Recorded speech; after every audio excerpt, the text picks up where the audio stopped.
Com certeza vocês já viram, ou em desenhos, ou em filmes, a famosa areia movediça. Mas, com base na mecânica dos solos, isso realmente existe, areia movediça?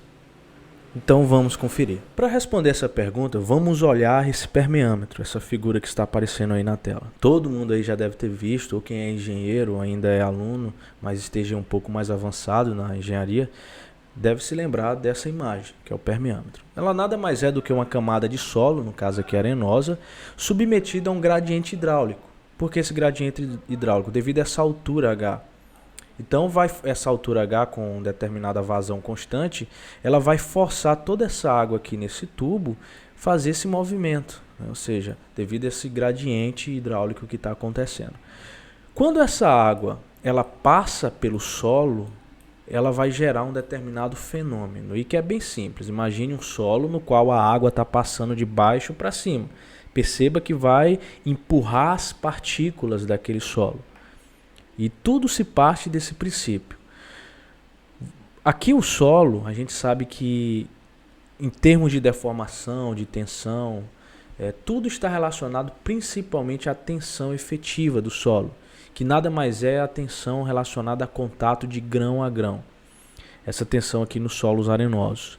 Então, essa tensão efetiva, ela muda quando essa água passa por esse solo. Por que que muda? Porque esse solo ele vai perdendo tensão efetiva. Quanto maior esse gradiente hidráulico dado por H, maior o fluxo de água aqui embaixo, fazendo um movimento ascendente de baixo para cima e, consequentemente, menor a minha tensão efetiva. Ela reduz drasticamente a tensão efetiva.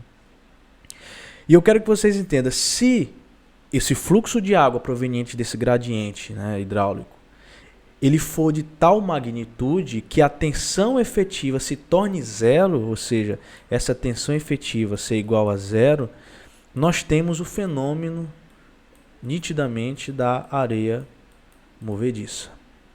Em outras palavras, a areia movediça ocorre sempre que a água, o fluxo de percolação da água, no sentido de baixo para cima, ela vai tender a reduzir a tensão efetiva, ou seja, os contatos entre os grãos. Praticamente, quando a tensão efetiva é igual a zero, as partículas ficam nas suas posições, mas não tem contato entre si. E, consequentemente, a resistência daquele solo é nula. Isso é muito comum, pessoal, em barragens.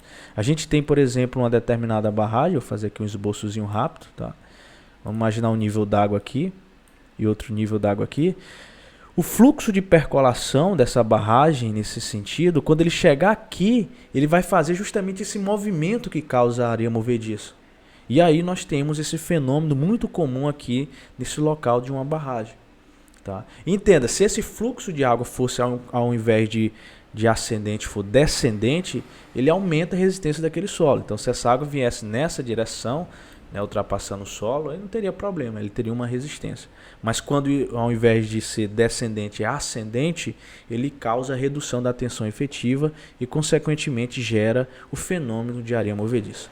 É claro que eu fugi de todo o rigor matemático, eu quis só trazer a ideia, mas é possível a gente determinar esse gradiente crítico, que nós chamamos, que provoca a nulidade da tensão efetiva.